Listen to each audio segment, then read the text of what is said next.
নমস্কার, আমি কবিতা বিশ্বাস চলে এলাম নতুন একটা ভিডিও নিয়ে। তো সবাই পাশে থাকবেন, সবার ভালোবাসা ও সহযোগিতা কামনা করি। আজকে আমি কি রান্না করব সেটা আপনাদের সঙ্গে শেয়ার করব। সবাই অবশ্যই পাশে থাকবেন। তো আমাদের বাড়িতে যে উচ্ছে গাছ হয়েছে, কিছু কিছু উচ্ছেও হয়েছে, তো আমি আজকে উচ্ছের বড়া করব।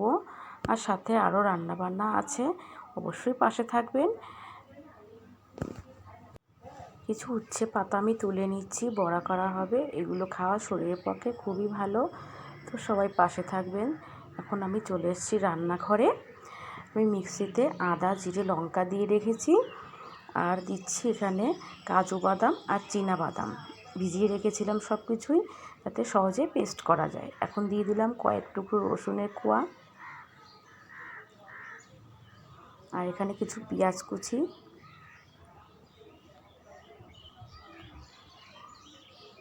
তো দুপুরের আয়োজন শুরু করে দিয়েছি। মশলাটা আমি পেস্ট করে মাংসটা ম্যারিনেট করে নেব। প্রথমে আমি পাঁপড়গুলো ভেজে নিচ্ছি।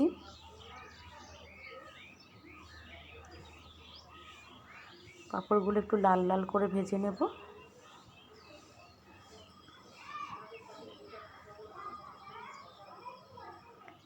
অবশ্যই ভিডিওটি দেখবেন শেষ পর্যন্ত, সবাই পাশে থাকবেন।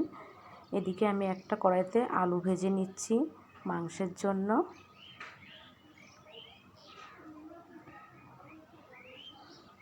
হয়ে গেছে আমার পাঁপড় ভাজা।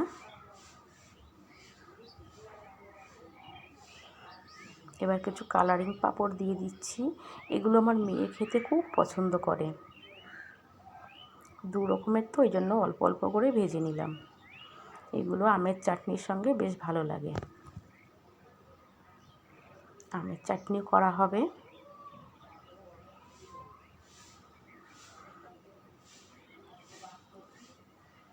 তো হয়ে গেছে আমার কালারিং পাঁপড়গুলো ভাজা।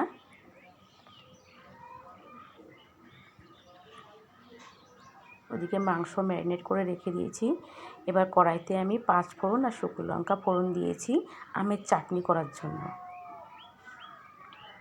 এবার আমগুলো আমি দিয়ে দিলাম, দিয়ে এবার একটু সামান্য হলুদ গুঁড়ো আর পরিমাণ মতো লবণ দিয়ে সামান্য একটু জল দিয়ে আমি ঢাকা দিয়ে রেখে দেবো সেদ্ধ হওয়া পর্যন্ত।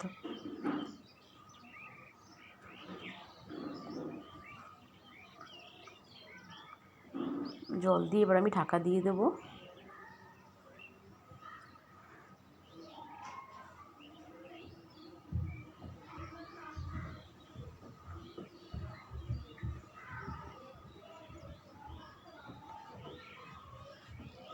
এদিকে আমার আলু ভাজাও হয়ে এসছে প্রায়। আমি আলু বেশি ব্যবহার করি না, ওই সবাই 1 পিস করে নেবে সেভাবেই আলু দিয়েছি। কড়াইতে এবার তেল দিয়ে দিয়েছি। কিছু গোটা মশলা দিয়ে দিলাম, কিছু গোটা মশলা আর জিরে ফোড়ন দিয়ে দিলাম। এটা মাংসের জন্য আমি বসিয়েছি।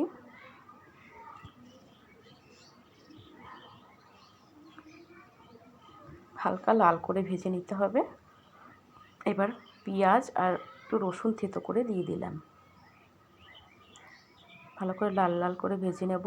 এদিকে আমার আমের চাটনি হয়ে এসছে প্রায়, আম সেদ্ধ হয়ে গলে গেছে। এবার আমি চিনি দিয়ে দিচ্ছি পরিমাণ মতো, যে যেমন খাবে মিষ্টি সেই হিসেবে আমি পরিমাণ মতো চিনি দিয়ে দিলাম।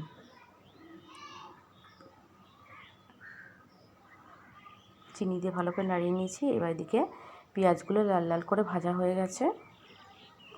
এবার আমি ম্যারিনেট করা চিকেনগুলো দিয়ে দিলাম।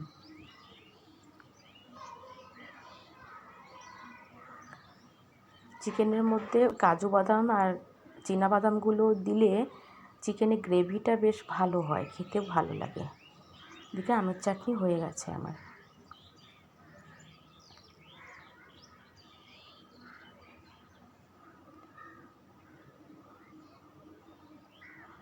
চিকেন কষানো হয়ে এসছে প্রায়।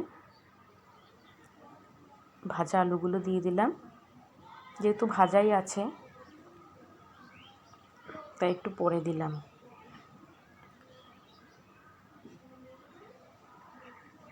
ভালো করে মিশিয়ে নেব মশলার সঙ্গে। এদিকে আমি মাছ ভাজা বসিয়ে দিয়েছি। মাছের এখানে একটা তরকারি করা হবে ডাঁটা দিয়ে আলু দিয়ে। কড়াইতে আমি রাঁধুনি দিয়েছি আর একটা কাঁচা লঙ্কা দিয়েছি। আমি আর কোনো মশলাই ব্যবহার করব না, কিন্তু খেতে দারুণ লাগে। একদম হালকা পাতলা, একদম সিম্পল এই ডাঁটার সবজিটা, শুধু মাছ দিয়েই হবে।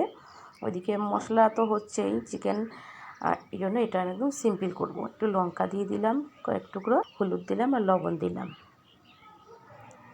দিয়ে আমি নাড়িয়ে চাড়িয়ে নেব।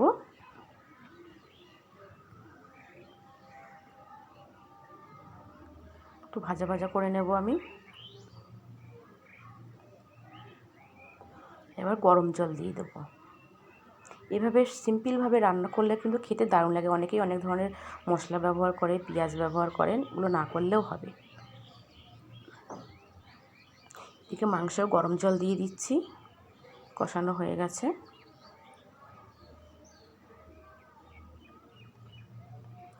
পরিমাণ মতো জল দিয়ে দিলাম আমি।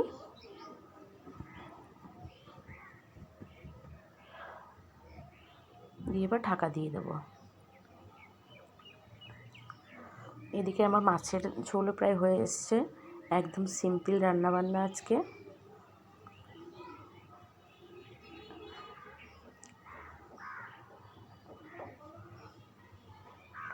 এবার চিকেন আমার হয়ে এসছে প্রায়। আমি বাড়িতে করা ধনে গুঁড়ো, জিরে গুঁড়ো করে রেখেছিলাম, ওইগুলো দিয়ে দিয়েছি। আর বাড়িতে করাই গরম মশলা গুঁড়ো, সেগুলো আমি দিয়ে দিলাম।